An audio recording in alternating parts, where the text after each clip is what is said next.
हरे कृष्णा। हम लोग श्रीमद् भागवतम के 8वें स्कंद के 10वें अध्याय को शुरू करने वाले हैं। तो इससे पहले कि हम ये 10वें अध्याय को शुरू करें, कृपया आप सब लोग मेरे साथ ये प्रार्थना बोलिए। ओम नमो भगवते वासुदेवाय। ओम नमो भगवते वासुदेवाय। ओम नमो भगवते वासुदेवाय। नारायणं नमस्कृत्य नरं चैव नरोत्तमं देवीं सरस्वतीं व्यासं ततो जयम् उदीरयेत्। नष्टप्रायेषु अभद्रेषु नित्यं भागवत सेवया भगवती उत्तम श्लोके भक्तिर्भवति नैष्ठिकी।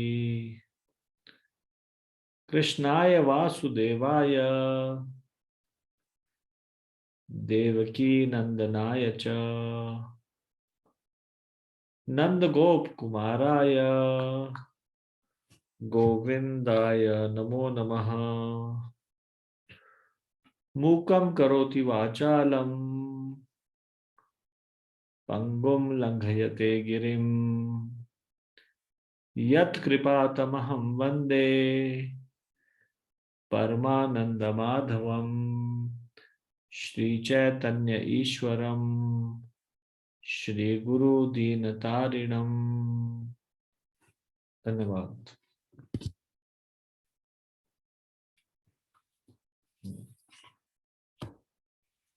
अब सबसे पहले 10वें अध्याय की रूपरेखा को जान लेते हैं। 10वें अध्याय का शीर्षक है देवताओं तथा असुरों के बीच संग्राम।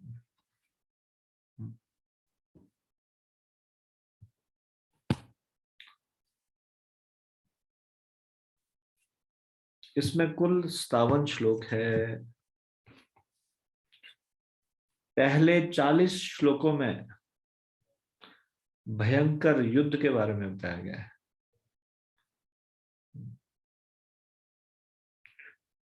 कौन कौन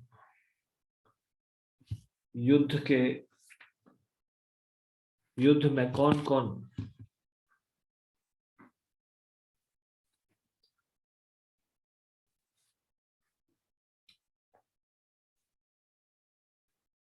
रथी महारथी है और उनके विपरीत कौन उनके साथ, किन दोनों के बीच में युद्ध चल रहा है।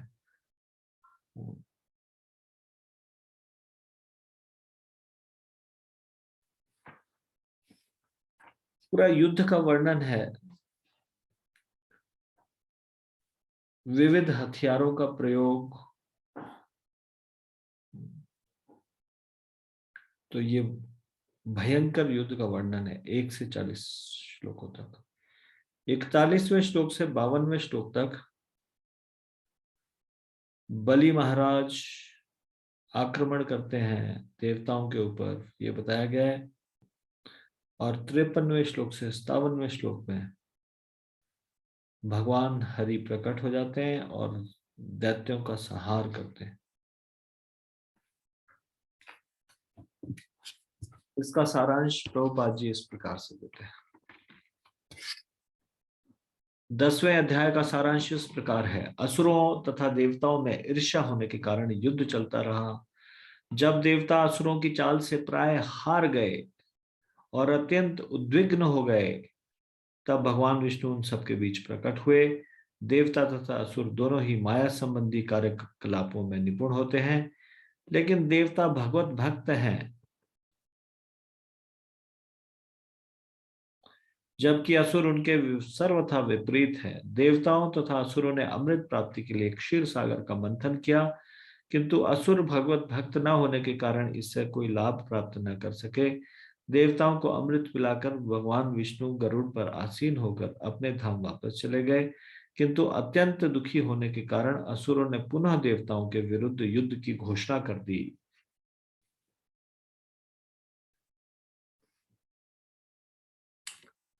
अब अमृत पिला दिया था देवताओं को, तो उसके बाद भगवान चले गए थे।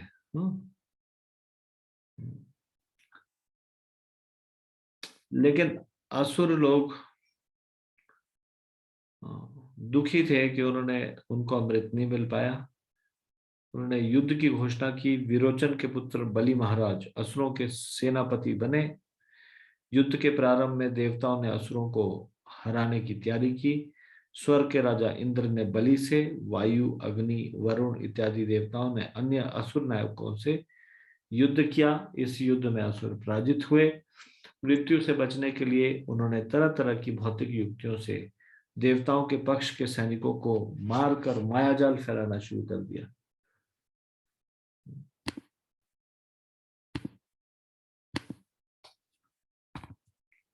देवताओं ने अन्य कोई रास्ता न देखकर पुनः भगवान विष्णु की शरण ली। तब उन्होंने प्रकट होकर असुरों के सारे मायाजाल को छिन्न भिन्न कर डाला। असुरों के जिन वीरों ने भगवान से युद्ध किया उनमें कालनेमी, माली, सुमाली, माल्यवान मुख्य थे। ये सभी भगवान द्वारा मारे गए। इस तरह देवता सारे संकटों से मुक्त हो गए। तो इस अध्याय को हम शुरू करने जा रहे हैं। श्री शुक उवाच। सुखदेव गोस्वामी ने कहा, इति दानवदेतेया नाविन्दनमृतं निपः निपम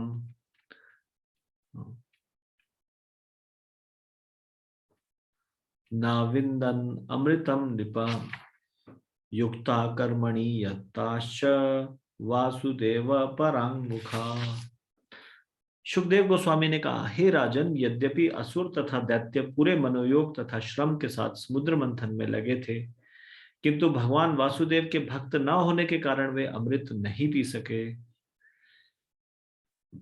साधित्वा अमृतम राजन पाययित्वा स्वकान् सुरान् पश्यताम सर्वभूतानां ययो गरुड़ वाहनः। हे राजन, समुद्र मंथन का कार्य पूरा कर लेने तथा अपने प्रिय भक्त देवताओं को अमृत पिला लेने के बाद भगवान ने उन सब के देखते देखते वहां से विदा ली और गरुड़ पर आसीन होकर अपने धाम चले गए। सपत्नानां परामृद्धिं दृष्ट्वा ते दीति नंदनः अमृष्यमाणा उत्पेतुर्देवान् प्रत्युद्यतायुधा। देवताओं की विजय देखकर असुरगण उनके श्रेष्ठतर ऐश्वर्य को सहन न कर सके, अतः वे अपने अपने हथियार उठाकर देवताओं की ओर दौड़ पर पड़े। ततः सुरगणः सर्वे सुधया पितयैधिताः प्रतिसंयुयुधु शस्त्रेर नारायण पदाश्रयः। तत्पश्चात अमृत पीने से उत्तेजित देवताओं ने, जो सदैव नारायण के चरण कमलों की शरण में रहते हैं, असुरों पर प्रत्याक्रमण करने के लिए युद्ध की मनोवृत्ति से अपने विविध हथियारों का प्रयोग किया।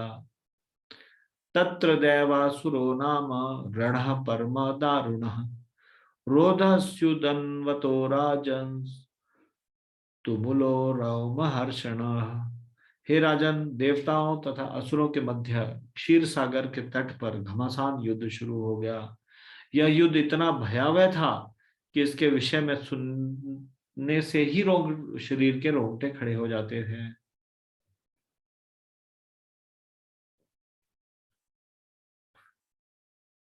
एक बड़ा भयंकर युद्ध शुरू हुआ।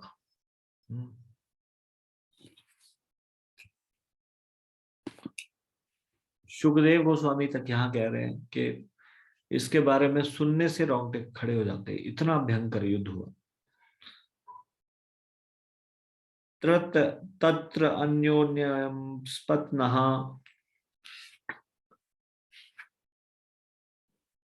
ते सरब्ध मनसो रणे समासाद्य आसभिबाणे निजघ्नो विविध आयुधे। उस युद्ध में दोनों ही दल भीतर ही भीतर अत्यंत क्रुद्ध थे। वे शत्रुतावश एक दूसरे पर तलवारों, बाणों और नाना विध अन्य हथियारों से प्रहार करने लगे। तात्पर्य, इस ब्रह्मांड में न केवल इस लोक में अपितु उच्च लोकों में भी सदा से दो प्रकार के मनुष्य रहे हैं। सूर्य तथा चंद्र जैसे लोकों में आधिपत्य जमाने वाले सारे राजाओं के भी राहु जैसे शत्रु रहे हैं। सूर्य तथा चंद्रमा पर यदा कदा राहु द्वारा आक्रमण किए जाने के कारण ही ग्रहण लगते हैं। असुरों तथा देवताओं की लड़ाई निरंतर चलती है। इसे तब तक नहीं रोका जा सकता जब तक दोनों पक्षों के बुद्धिमान पुरुष कृष्ण भावना भावित ना हो जाएं। शंख तूर्य मृदंगानाम भेरीड मरिणाम महान हस्ति अश्वरथ पतिनाम नदना नदताम निस्वनः अभवत। शंखों, तुरहियों, ढोलों, भेरियों, डमरियों की आवाजों के साथ ही हाथियों, घोड़ों और रथ पर चढ़े और पैदल सिपाहियों से निकलती ध्वनियों से कोलाहल पूर्ण थी। रथिनो रदि रथिभिस्तत्र पतिभिः सह पतयः हया हयेरि भाष्चे में भे समसजंत संयुगे। उस युद्ध भूमि में रथी अपने विपक्षी रथियों से, पैदल सेना विपक्षी पैदल सेना से, अश्वरोही विपक्षी अश्वरोहियों से तथा हाथियों पर सवार सैनिक विपक्षी हाथी सवार सैनिकों से भिड़ गए। इस प्रकार समान पक्षों में युद्ध होने लगा। उष्ट्रे केचित इभे केचित अपरे युद्ध खरे केचित गौरमुखे वृक्षे द्विपिद भी हरि भी भटा। कुछ सैनिक ऊंटों पर, कुछ हाथियों पर, कुछ गधों पर, कुछ सफेद मुंह वाले, लाल मुंह वाले बंदरों पर, कुछ बाघों पर और कुछ सिंहों पर सवार होकर लड़ने लगे। इस प्रकार वे सब युद्ध करे जा रहे थे। ऐसा सुना आपने कभी जिसमें बंदर और लंगूर भी शामिल हो, उनकी पीठ पे सवार होके? तो ये जरूर विशाल बंदर होंगे। सफेद मुंह वाले और लाल मुंह वाले, अच्छा लंगूर नहीं है इसमें, ये बंदर ही है। तो दो तरह के बंदर बताए जा रहे हैं। हाँ, दो है। तो ये सारे के सारे युद्ध करने के लिए चल पड़े।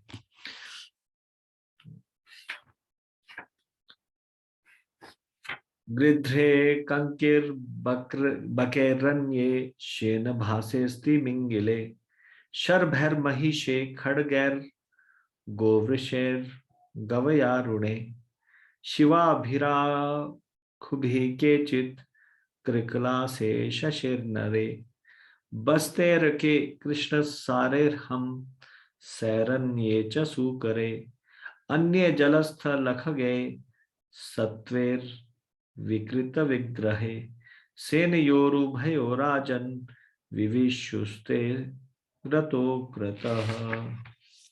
हे राजन, कुछ सैनिक गिद्धों, चिल्हों, बगुलों, बाजों तथा भाम पक्षियों की पीठ पर बैठकर लड़े।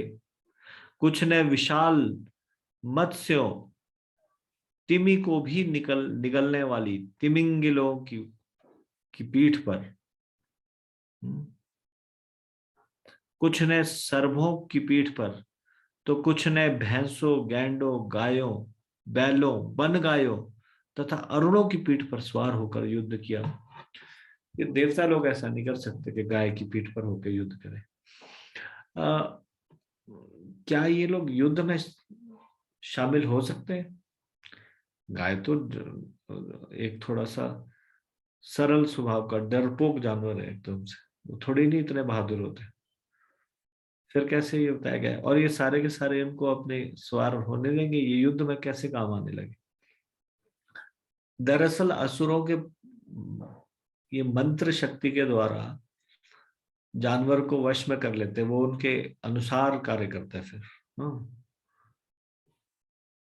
इस प्रकार से ऐसा संभव है, भले ये देखने में कल्पना वाली बात लगे। अब जैसे गिद्धों और चिल्हों बगुलों, तो विशाल गिद्ध भी होते थे, विशाल बगुले भी होते हैं। इस प्रकार से उनकी पीठ पर जाके युद्ध किए। अन्य लोगों ने सियारों, चूहों, छिपकलियों, अब ये छिपकली के ऊपर युद्ध कर रहे हैं, ये है कुछ इसमें? अब कोई व्यक्ति सोच सकता है ये सारी की सारी माइथोलॉजी है। माइथोलॉजी मतलब ये सारी की सारी गप्पे हैं, गप्पे नहीं मारी गई है। अब वो बड़े साइज की, पहले के समय में मंत्र विज्ञान से, योग विज्ञान से भी कोई भी वस्तु को दीर्घ बना सकते, किसी को भी छोटा भी बना सकते। इस प्रकार से इन्होंने अपनी अपनी सवारियां चुनी, और फिर चूहों, छिपकलियों, खरहों, मनुष्यों, मनुष्यों मनुष्यों को भी सवारी बना रहे हैं, तो इसमें बताया गया, मनुष्यों, बकरों, काले हिरणों, हंसों, सूरों की पीठ पर बैठकर युद्ध किया।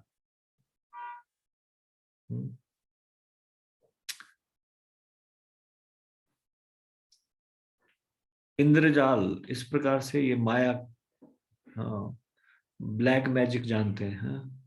असुर तो ऐसे मायावी होते हैं, तो इस प्रकार से वो ऐसा कर सकते हैं।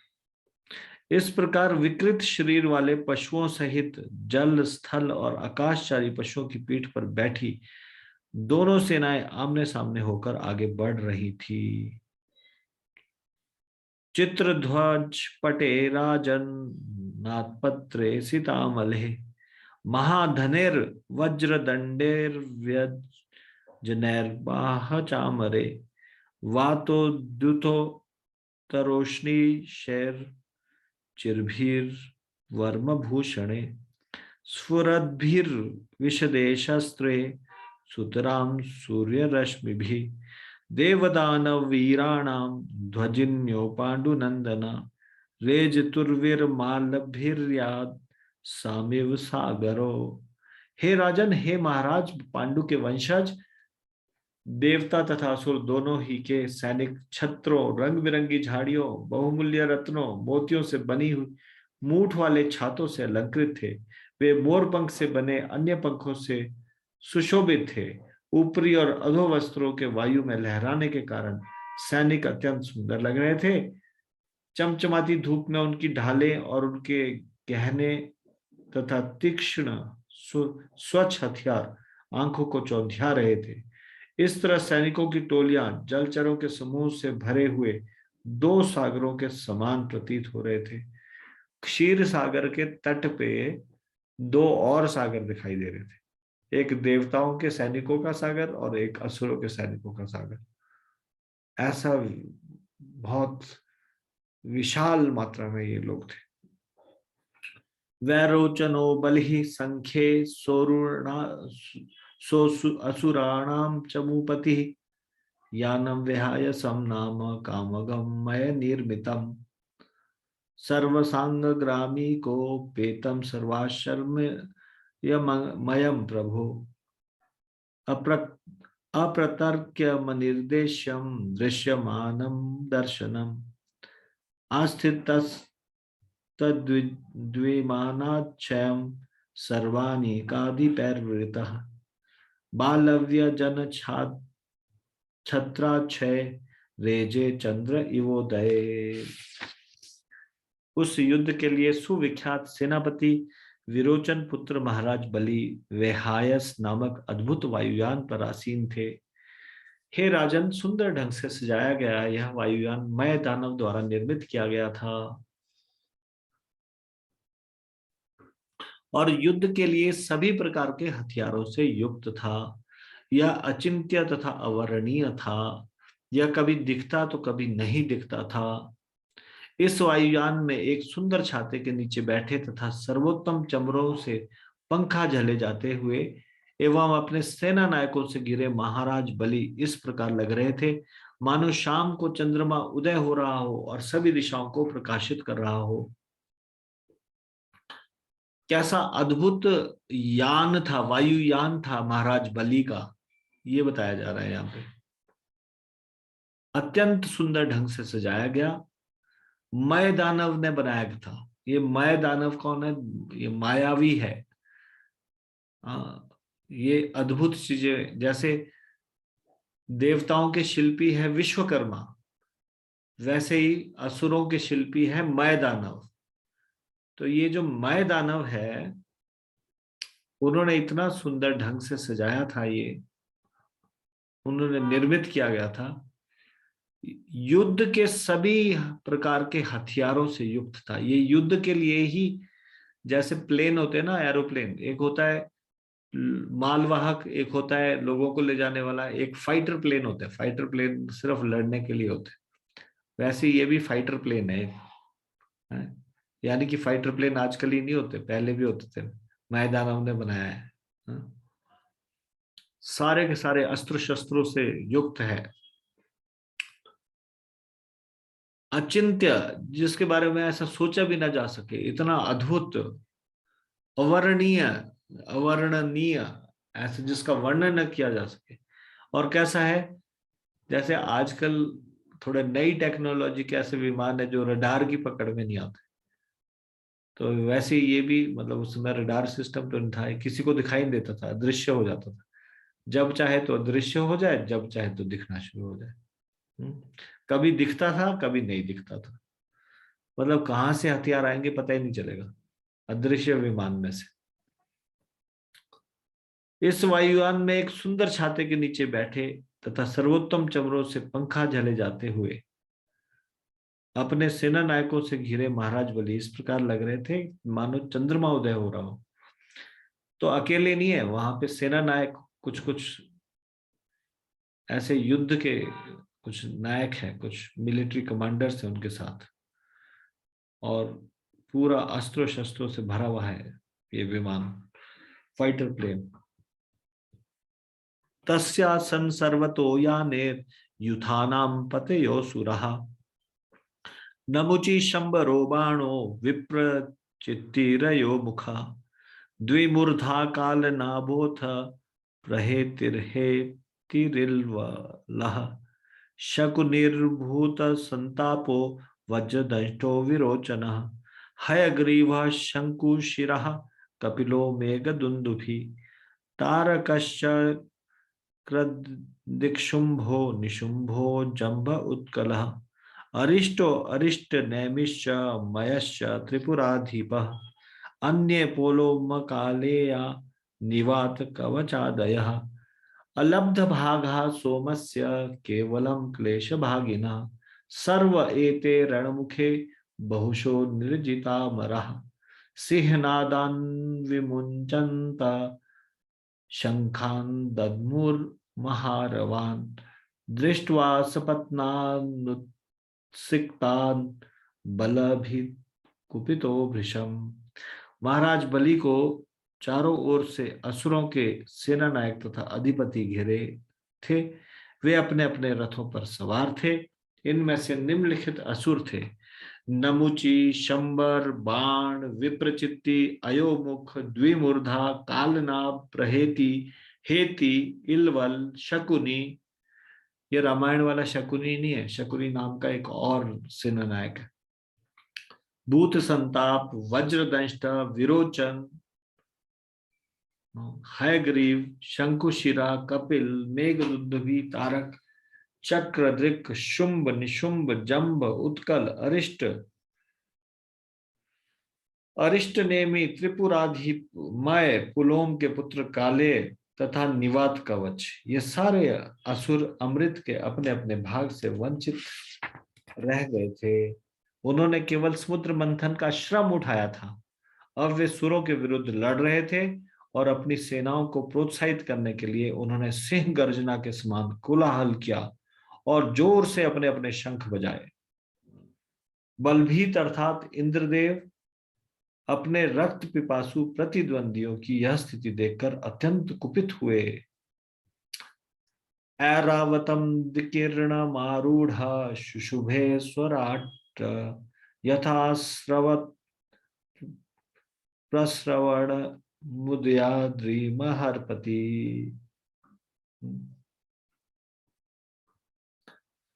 एक ऐसा हाथी जो कहीं भी जा सकता था और जो छिड़कने के लिए जल तथा सुरा को संचित रखता है, ऐसे ऐरावत हाथी पर चढ़कर इंद्र ऐसे लग रहा था जैसे मानो उदयगिरी के से यहाँ जल के आगार हैं, सूर्य निकल रहा हो।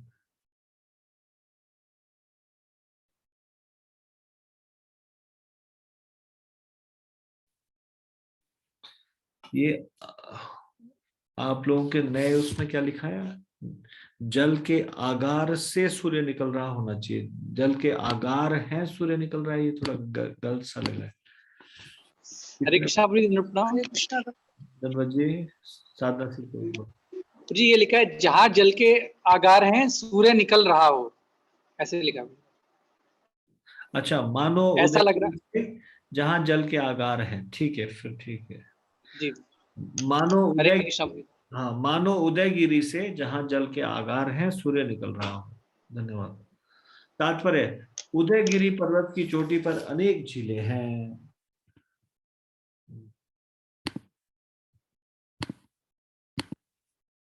जहां से झरनों के रूप में निरंतर जल झरता रहता है। इसी प्रकार इंद्र का वाहन ऐरावत जल तथा सूरा संचित रखता है और इंद्र की ओर इनकी फुहार छोड़ता रहता है।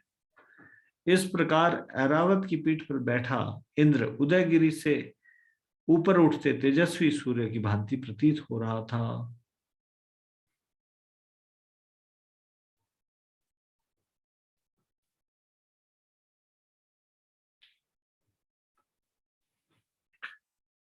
मतलब नॉर्मली हाथी के सूंड में एक चीज का ही संचय होता है ना, या जल का ही होगा या जो भी उसने लिया होगा। ये बोल रहे हैं ये दो अलग अलग चीजों को एक साथ संचित करके रखता था, जिस चाहिए चीज को छिड़क दे। तस्यासन सवर सर्वतो देवा नाना वाहध्वजायुधा लोकपाला स गणेर्वा अग्निवरुणादय। देवतागण स्वर्ग के राजा इंद्र को घेरे हुए थे। वे नाना प्रकार के यानों पर सवार थे और झंडों तथा आयुधों से सज्जित थे। उपस्थित देवताओं में वायु, अग्नि, वरुण तथा विभिन्न लोकों के अन्य शासक तथा उनके पार्षद थे। अब जैसे बलि महाराज को असुर गणों ने घेरा हुआ है, यहाँ पे इंद्र को भी घेरा हुआ है लोगों, देवताओं ने। तेन्योन्य ते अन्योन्यम अभिसंसृत्य क्षिपंतम मर्मभिमिथा आहवयंतम विशंत अग्रे युधु द्वंद्व योधिना। देवता तथा दानव एक दूसरे के सम्मुख आ गए और मर्म भेदी वचनों से एक दूसरे को धिकारने लगे। तब वे निकट आकर जोड़ी जोड़ी में आमने सामने लड़ने लगे।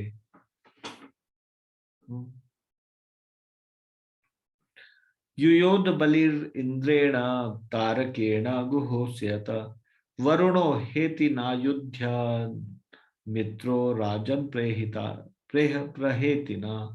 हे राजन, महाराज बलि इंद्र से, कार्तिकेय तारक से, वरुण हेति से तथा मित्र प्रहेति से भिड़ गए। यमस्तु काल नाभे न विश्वकर्मा मये नवे शंबरो युयुधे त्वष्ट्रा सवित्रा तु विरोचन। यमराज कालनाभ से, विश्वकर्मा मैदानव से, त्वष्टा शंबर से तथा सूर्यदेव विरोचन से लड़ने लगे। अपराजितेन नमुचिरेश अपराजितेन नमुचिः अश्विनो वृषपर्वणा सूर्य बलि सुतः देव बाण ज्येष्ठे शतेन च राहुणाम च तथा सोमा पुलोम्ना युधे अनिलः निशुंभ शुंभ यो देवी भद्रकाली तरस्विनी। अपराजित देवता ने नमुची असुर के साथ तथा दोनों अश्विनी कुमारों ने वृष परिवार के साथ युद्ध किया। सूर्यदेव महाराज बलि के 100 पुत्रों से भिड़ गए, जिनमें बाण प्रमुख था। चंद्रदेव ने राहु से लड़ाई की। वायुदेव ने पुलोमा से, शंभु और निशुंभु ने अत्यंत शक्तिशाली माया भद्रकाली नामक दुर्गा देवी से युद्ध किया। वृषा कपिस्तु जम्भेन महिषेण विभावसु, इल्वलः सह वातापिर ब्रह्मपुत्रैर्निन्दम्, कामदेवेन दुर्मुषु मर्षा उत्कलो मातृभिः सह, बृहस्पतिश्चोषण सा नरकेण शनैश्चरे, मरुतो निवात कवचे काले यैर्व सवो मरः, विश्वदेवास्तु पौलो में रुद्रः क्रोधवशे सह। हे अरिंदम महाराज परीक्षित, शिवजी ने जंब से और विभावसु ने महिषासुर से युद्ध किया। इलवल ने अपने भाई वातापी सहित ब्रह्मा के पुत्रों से युद्ध किया। दुर्मर्ष कामदेव से, उत्कल मातृका नामक देवियों से, बृहस्पति शुक्राचार्य से, शनैश्चर नरकासुर से युद्ध में भिड़ गए। मरुतगण निवात कवच से, वसुओं ने दैत्य काल केयों से, विश्वदेवों ने पोलामो असुरों से तथा रुद्रगणों ने क्रुद्ध अर्थात क्रोध के वशीभूत असुरों से युद्ध किया। स एव माजा वसुरः सुरेन्द्रा द्वंद्वेन सहत्य च युध्यमाना, अन्योन्यमाद्यास मासाद्य निजघनु रोजसा, जिगीषवस्तीक्ष्ण शरासितो मरेहे। ये सारे देवता तथा असुर लड़ने के उत्साह से युद्ध भूमि में एकत्र हुए और अत्यंत बलपूर्वक एक दूसरे पर प्रहार करने लगे। वे सब विजय की कामना करते हुए जोड़े बनाकर लड़ने लगे और तेज बाणों, तलवारों तथा भालों से एक दूसरे को बुरी तरह से मारने लगे। शुभुंडिभिश्चक्र गदष्टिपत्तिशे, शक्त्युल्मुखे प्रास्परश्वधैरपि, शिस्त्रिंश भल्ले परिघे समुद्गरे, सुभिन्दिपालेश्च शिरांसि चिच्छिदुः। उन्होंने भूषुंडी, चक्र, गदा, रिष्टि, पट्टिश, शक्ति, उल्मुख, प्रास, परश्वध, निस्त्रिश, भाला, परिग, मुदगर, भिंदीपाल नामक हथियारों से एक दूसरे के सिर काट डाले। गजास्तुरंगा सरथा पदातयः, सारोहवा विविधा विखंडिता, निकृत बाहुरु शिरोधरांघ्रया, छिन्न ध्वजेश्वास तनुत्रभूषणा। हाथी, घोड़े, रथ, सारथी, पैदल सेना सवारों सहित विविध प्रकार के वाहन टुकड़े टुकड़े हो गए। सैनिकों की भुजाएं, जांघें, गर्दन तथा टांगे कट गई और उनके झंडे, धनुष, कवच तथा आभूषण छिन्न भिन्न हो गए। तेषां पदाघात रथांग चूर्णिता, दायोधनादुल्बण उत्थितस्तदा, रेणुर्दिशं खं द्युमणिं च छादयन्, न्यवर्ततासृक् श्रुतिभिः परिप्लुतात्। भूमि पर देवताओं तथा असुरों के पांवों तथा रथों के पहियों के आघात से आकाश में तेजी से धूल के कण उड़ने लगे और धूल के बादल छा गए, जिससे सूर्य तक का सारा बाह्य आकाश चारों ओर से ढक गया। किंतु जब धूल कणों के पश्चात रक्त की बूंदें सारे आकाश में फुहार की तरह उठने लगी, तो धूल के बादलों का आकाश में मंडराना बंद हो गया। तात्पर्य, धूल के बादल ने सारे क्षितिज को ढक लिया, किंतु जब रक्त की बूंदों की फुहार सूर्य के पास तक पहुंच गई, तो आकाश में धूल के बादलों का मंडराना बंद हो गया। यहाँ ध्यान देने की बात यह है कि यद्यपि रक्त सूर्य तक पहुंच गया बताया गया है, किंतु यह नहीं कहा गया कि रक्त चंद्रमा तक पहुंचा। अतएव स्पष्ट है कि पृथ्वी से निकटतम ग्रह सूर्य है, चंद्रमा नहीं, जैसा कि श्रीमद् भागवतम में अन्यत्र बताया गया है। हम इसका उल्लेख कई स्थानों पर कर चुके हैं। पहले सूर्य, फिर चंद्रमा, तब मंगल, बृहस्पति इत्यादि हैं। सूर्य पृथ्वी की सतह से 9 करोड़ 30 लाख मील ऊपर माना जाता है और श्रीमद् भागवत से यह पता चलता है कि चंद्रमा सूर्य से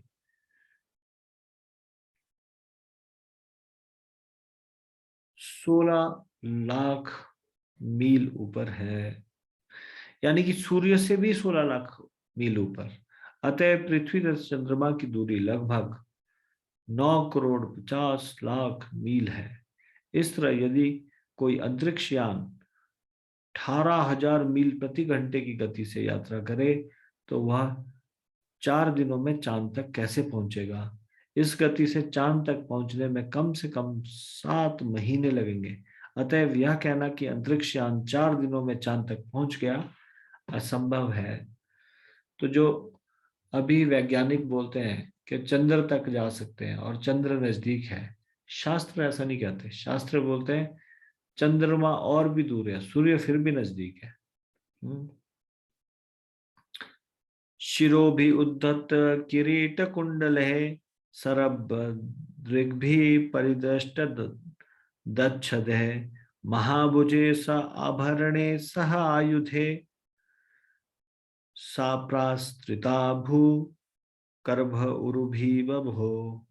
युद्ध के दौरान रणभूमि वीरों के कटे सिरों से पट गई, उनकी आंखें अब भी घूर रही थी और क्रोध से उनके दांत उनके होठों से लगे हुए थे। इन छिन्न सिरों के मुकुट तथा कुंडल बिखर गए थे। इसी प्रकार आभूषणों से सज्जित तथा विविध हथियार पकड़े हुई अनेक भुजाएं इधर उधर बिखरी पड़ी थी और हाथी की सूंडों जैसे अनेक टांगे तथा जांघें भी इसी तरह बिखरी हुई थी। तो सोचिए, रणभूमि, पूरी रणभूमि, ऐसा दृश्य है कि सारी रणभूमि में सिर कटे हुए पड़े हैं, बाजुएं कटी हुई पड़ी है, टांगे कटी हुई पड़ी है, बाजुओं में हथियारों को पकड़ रखा है, बाजुओं ने हाथों ने, और वो बाजू जमीन पे गिरी है और उनके मुख भयानक लग रहे हैं, आंखें खुली हुई है, अभी भी घूरती हुई नजर प्रतीत हो रही है, दांत उनके क्रोध के मारे होंठ से लगे हुए हैं, मुकुट कुंडल सारे में बिखरे हुए। ऐसा भयंकर युद्ध हुआ। कबंदास्तत्र चौपेतुः पतितस्व शिरोभिक्षि शिरोक्षिभि उद्यतायुध दौर्दंडे राधावंतो भटान्विधे। उस युद्ध भूमि में शीश रहित अनेक धड़ उत्पन्न हो गए थे। वे प्रेत तुल्य धड़ अपने हाथों में हथियार लिए पड़े हुए सिरों की आंखों से देखकर शत्रु सैनिकों पर आक्रमण कर रहे थे। तात्पर्य ऐसा प्रतीत होता है कि युद्ध क्षेत्रों में मारे गए वीर तुरंत ही प्रेत बन गए थे। यद्यपि उनके सिर उनके शरीरों से कटकर अलग हो गए थे, किंतु नए धड़ पैदा हो गए थे और वे नए धड़ कटे हुए सिरों की आंखों से देखकर शत्रु पर आक्रमण करने लगे। दूसरे शब्दों में, युद्ध में सम्मिलित होने के लिए अनेक प्रेत उत्पन्न हो गए, जिससे युद्ध क्षेत्र में अनेक नए धड़ प्रकट हो गए। बलिर महेंद्र दशभिस्त्रिर बलि महेंद्रम दशभिः त्रिभिः ऐरावतम शरे चतुर्भि चतुर्वाहन एकेन आरोहम आर्चयत। महाराज बलि ने तब 10 बाणों से इंद्र पर तथा 3 बाणों से इंद्र के वाहन ऐरावत पर वार किया। अब देखिए, ये 41वां श्लोक जो है, यहां से 52वें श्लोक तक बलि महाराज के बारे में बताया गया। बलि महाराज ने कैसे अटैक किया। 40वें श्लोक तक तो बताया गया। पहले 40वें श्लोक में कौन कौन सेना नायक किस किस सेना नायक से युद्ध कर रहा है, उनकी सवारियां क्या क्या है, किस किस के ऊपर चढ़ के वो युद्ध कर रहे हैं, उनके वाहन क्या है और उनके युद्ध कौन किस किस से युद्ध कर रहा है, ये बताया गया 40वें श्लोक में, पहले 40 श्लोकों में। अब ये जो 41वां श्लोक है, यहां से आगे बलि महाराज के बारे में वर्णन किया गया है। 52वें श्लोक तक। तो 41वें श्लोक में इसमें ये बताया गया, महाराज बलि ने तब 10 बाणों से इंद्र पर तथा 3 बाणों से इंद्र के वाहन ऐरावत पर वार किया।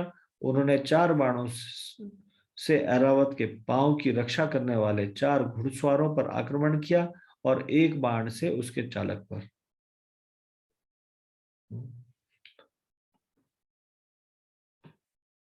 ऐरावत के ऊपर तो सवार है इंद्र। अब ऐरावत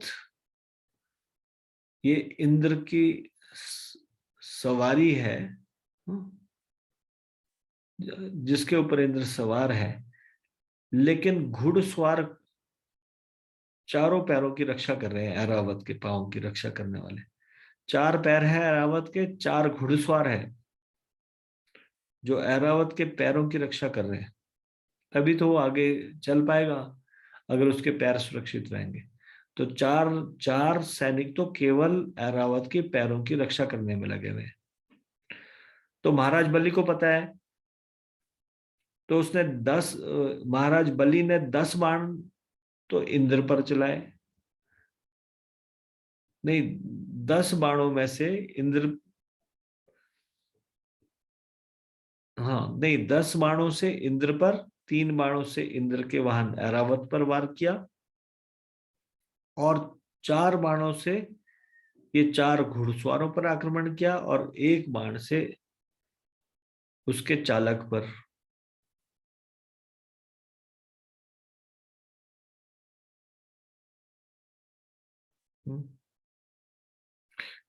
वाहन उन घुड़सवारों का सूचक है जो हाथी के पैरों की रक्षा कर रहे थे। सैन्य व्यवस्था के अनुसार सेनापति को ले जाने वाले हाथी के पांव की भी रक्षा की जाती थी। सतानापततः शक्रस्तावद्भिः शीघ्र विक्रमः चिच्छेद निशितेर्भल्लेर संप्राप्तान हसनिवा। इसके पूर्व कि बलि महाराज के बाण स्वर्ग के राजा इंद्र तक पहुंचे, बाणों के चलाने में पटु इंद्र ने हंसते हुए एक अन्य प्रकार के अत्यंत तीक्ष्ण भल्ल नामक बाण से उन्हें काट डाला। तस्य कर्मोत्तमं वीक्ष्य दुर्मुषु शक्तिमाददे ताम ज्वलन्ति महोल्भाकाभां हस्ताम अच्छिन्द्वरी अच्छिन्नत हरि। जब बलि महाराज ने इंद्र के दक्ष सैन्य कार्यकलापों को देखा तो वे अपना क्रोध रोक न सके। उन्होंने शक्ति नामक एक दूसरा हथियार ग्रहण किया जो महान अग्निपुंज की भांति ज्वलित हो रहा था, किंतु इंद्र ने इसे बलि के हाथ से छूटने के पूर्व ही खंड खंड कर दिया। अभी मतलब उन्होंने उठाया ही था इंद्र के ऊपर फेंकने के लिए, उससे पहले ही इंद्र ने फुर्ती के साथ उनके हाथ में उठाते ही उसको उठाते ही नष्ट कर दिया। ततः शूलम ततः प्रासम ततः स्तोमर मुष्टयः यद्यच्छस्त्रं समादद्यात् सर्वं तदच्छिन्न द्विभु। तत्पश्चात बलि महाराज ने एक एक करके भाला, प्रास, तोमर, रिष्टि तथा अन्य हथियार चलाए, किंतु वे जो भी हथियार लेते थे उन्हें महान इंद्र तुरंत ही खंड खंड कर देते थे। ससर्ज अथ आसुरीं मायाम अंतर्धान गतः असुरः तथा प्रादुर्भूत शैलः सुर अनीक उपरी प्रभु। हे राजन, तब बलि महाराज अदृश्य हो गए और उन्होंने आसुरी माया का सहारा लिया। तब देवताओं की सेना के सिरों के ऊपर माया से उत्पन्न एक विशाल पर्वत प्रकट हुआ। ततो निपेतुस्तर्वो दह्यमाना दवाग्निना शीलः सटंक शिखराश चूर्ण यंत्यो द्विषव बलम। उस पर्वत से दावाग्नि से जलते हुए वृक्ष गिरने लगे। उससे पत्थर की कुल्हाड़ी जैसी तीक्ष्ण धार वाले पत्थर खंड भी गिरने लगे, जिससे देवताओं के सैनिकों के सिर चकनाचूर हो गए। यानी कि सबके सिर के ऊपर एक बड़ा सा पर्वत है जिससे कि जिसमें कि आग लगी हुई है और आग से जलते हुए वृक्ष उन देवताओं के ऊपर गिर रहे हैं।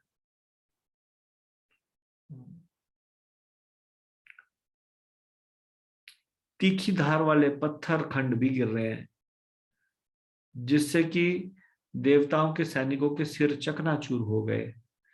महोरघा समुत्पेतुर गंधशूका सवृश्चिका सिंह व्याघ्र वराहाश्च मर्दयंतो महागजा।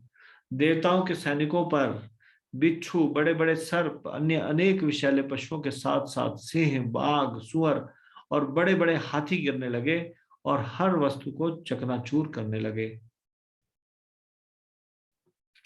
यातु धान्यश्च शतशः शूलहस्ताविवाससः छिन्दी भिन्दिति वादिन्यस तथा रक्षो गणः प्रभो। हे राजन, तब कई सौ मानव भक्षी नर और मादा असुर, जो पूर्णतया नग्न थे और अपने हाथों में त्रिशूल लिए थे, काट डालो, छेद डालो के नारे लगाते हुए प्रकट हुए। मनुष्यों को खाने वाले ऐसे नर मादा असुर हाथों में त्रिशूल लिए ये प्रकट हो गए, सैकड़ों की संख्या में। ततो महाघना व्योमनी गंभीर पुरुषस्वनः अंगारान मुमुचुर्वातैरा हतः स्तनयित नवः। तब आकाश में प्रबल वायु से प्रताड़ित घनघोर घटाएं प्रकट हो आई। वे गंभीर गर्जना करते हुई जलते कोयलों के अंगारे बरसाने लगी। सृष्टो दैत्येन समूहान वहनी श्वसन सारथी सांवर्तक इवात्युग्रो विबुद्ध ध्वजी निमधाक। महाराज बलि द्वारा उत्पन्न की गई अत्यंत सहारक अग्नि देवताओं के सभी सैनिकों को जलाने लगी। यह अग्नि तेज बहती हवाओं के साथ उस सांवर्तक अग्नि जैसी प्रतीत हो रही थी जो प्रलय के समय प्रकट होती है। तथा समुद्र उद्वेलः सर्वथा प्रत्यदृश्यता प्रचंड वातेरुद्धुत तरंगावर्त भीषणः। तत्पश्चात हवाओं के प्रचंड झोंकोरों से क्षुब्ध समुद्री लहरें तथा भंवर सब की आंखों के सामने एक भीषण बाढ़ के रूप में चारों ओर प्रकट हुआ है। एवं दैत्येर महामायेर लक्ष्य गति भी रणे सृज्यमानासु मायासु विषेदु सुर सैनिका। जब ऐसे मायावी कार्यों में दक्ष अदृश्य असुरों द्वारा युद्ध में इस तरह का जादुई वातावरण उत्पन्न किया जा रहा था, तो देवताओं के सैनिक उद्विग्न हो गए। तो 41 से 52वें श्लोक में बलि महाराज किस प्रकार से अटैक करते हैं देवताओं के ऊपर, ये बताया गया। अब 53वें श्लोक से 57वें श्लोक तक भगवान हरि प्रकट होते हैं और सारे दैत्यों को मार डालते हैं, ये बताया जा रहा है। 53वां श्लोक। न तत्प्रति विधिम यत्र विदु न तत्प्रतिविधिम यत्र विदु इंद्र आदय नृप ध्यात प्रादुर्भूत तत्र भगवान विश्वभावनः। हे राजन, जब देवताओं को असुरों के कार्यों का निराकरण कर पाने का कोई उपाय न सूझा, तो उन्होंने ब्रह्मांड के सृष्टा पूर्ण पुरुषोत्तम भगवान का पूर्ण मनोयोग से ध्यान किया और वे तुरंत ही प्रकट हो गए। कथा सुपर्ण सकृतांघ्रि पल्लवः पिशंगवासा नवकंजलोचनः अदृश्यताष्टा युद्धबाहुरुल्लसा श्रीकौस्तुभानर्घ्य किरीट कुंडलः। नव विकसित कमल की पंखुड़ियां सदृश आंखों वाले भगवान गरुड़ की पीठ पर बैठे थे और गरुड़ के कंधों पर अपने चरण कमल फैलाए हुए थे। वे पीत वस्त्र धारण किए, कौस्तुभ मणि तथा लक्ष्मी जी से सुसज्जित एवं अमूल्य मुकुट तथा कुंडल पहने अपनी 8 भुजाओं में विविध आयुध धारण किए देवताओं को दृष्टिगोचर हुए। तस्मिन् प्रविष्टे सुरकूट कर्मजा माया विनेश्वर शूर महिना महीयसः स्वप्नो यथा ही प्रतिबोध आगते हरिस्मृति सर्व विपद्विमोक्षणम। जिस प्रकार स्वप्न देखने वाले के जगते ही स्वप्न के भय दूर हो जाते हैं, उसी तरह युद्ध भूमि में भगवान के प्रवेश करते ही उनकी दिव्य शक्ति से असुरों की जादूगरी से उत्पन्न माया विलीन हो गई।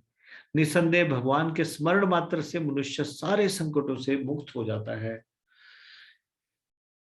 देखिए, जैसे ही सूर्य प्रकट होता है तो अंधेरा गायब हो जाता है, उसी प्रकार से भगवान जैसे ही वहां पे प्रकट हुए युद्ध क्षेत्र में, सारी की सारी माया जाल भ्रम ये सब गायब हो गया। ऐसा कहा जाता है कि जगन्नाथपुरी में भी यदि कोई पूरी क्षेत्र में कोई तांत्रिक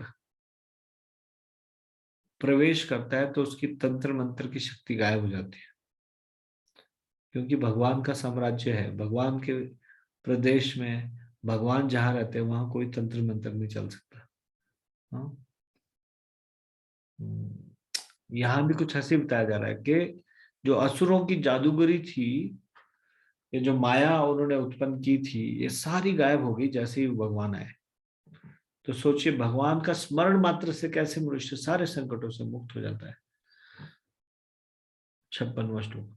दृष्ट्वा मृथे गरुड़वाह मे भारी वाह आविद्य शूल महिनोदथ काल नेमिः तलीलया गरुड़ मूर्धनि पतद गृहीत्वा तेनाहन नृप सवाहमरिंद्रधीशः।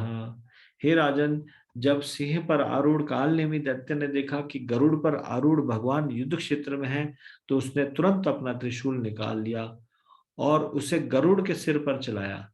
किंतु तीनों लोगों के स्वामी भगवान हरि ने तुरंत ही उस त्रिशूल को पकड़ लिया और उसी हथियार से उस शत्रु कालनेमी को उसके वाहन सिंह समेत मार डाला। सोचिए, बाकी सब तो अस्त्र शस्त्र से लड़ते हैं, एक अस्त्र को खंड खंड करने के लिए दूसरे अस्त्र का सहारा लेते हैं, लेकिन जो तेजी से चलाया गया त्रिशूल था, भगवान ने उस त्रिशूल को ही हाथ में पकड़ लिया और उसी त्रिशूल को वापस चला दिया और उस त्रिशूल से उन दोनों को मार भी दिया, कालनेमी को भी और उसके वाहन को भी। इस तात्पर्य, इस प्रसंग में श्रील मध्वाचार्य कहते हैं, कालनेम्यादयः सर्वे करिणा नहिता अपि शुक्रेण जीविता संतः पुनस्तैनेव पातिता। कालनेमी तथा अन्य सारे असुर भगवान हरि द्वारा मार डाले गए, और जब असुरों को उनके गुरु शुक्राचार्य ने पुनः जीवित कर दिया तो भगवान ने उन्हें पुनः मार डाला। 57वां श्लोक और इस अध्याय का आखिरी श्लोक। माली सुमाल्यते बिल्लो युधि पेततुर्य यच्चक्रेण कृतशिरसो अथ माल्यवान्तमाह।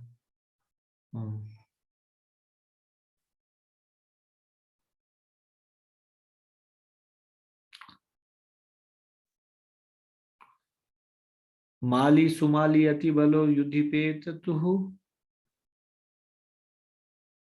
यच्चक्रेण कृतशिरसो अथ माल्यवांस्तमा आहत्य तिग्म गदया अहनत अंडज इंद्रम तावत शिरा अचिनत अरे नदतः अरिणा आद्य। तत्पश्चात भगवान ने माली तथा सुमाली नामक दो शक्तिमान असुरों को मार डाला। उन्होंने अपने चक्र से उनके सिर काट दिए। तब एक अन्य असुर माल्यवान ने भगवान पर आक्रमण किया। उसने अपनी नुकीली गदा से सिंह की भांति गर्जना करते हुए अंडों से उत्पन्न पक्षीराज गरुड़ पर आक्रमण किया, किंतु आदि पुरुष भगवान ने अपने चक्र का प्रयोग करते हुए उस शत्रु के सिर को भी काट दिया। इस प्रकार श्रीमद् भागवत के 8वें स्कंद के अंतर्गत देवताओं तथा असुरों के बीच युद्ध नामक 10वें अध्याय के भक्ति वेदांत तात्पर्य पूर्ण हुए। तो ये आपका यहाँ पे 10वां अध्याय पूरा होता है। इसमें सिर्फ युद्ध का वर्णन था, तात्पर्य इत्यादि ज्यादा नहीं थे, इस कारण से ये जल्दी से यह अध्याय पूरा हो गया। कल सुबह हम इसका रिवीजन करेंगे और फिर अगले अध्याय की शुरुआत करेंगे। इससे अगला अध्याय है 11वां अध्याय, इंद्र द्वारा असुरों का संहार। इसमें 48 श्लोक हैं। ठीक है, इसको यहीं पे विराम देंगे। श्रीमद् भागवतम की जय, शिल प्रभुपाद की जय, निताई गौर प्रेमानंदे, हरि हरि बोल। आप सब लोगों का बहुत बहुत धन्यवाद। हरे कृष्ण। हरे कृष्ण गोविंद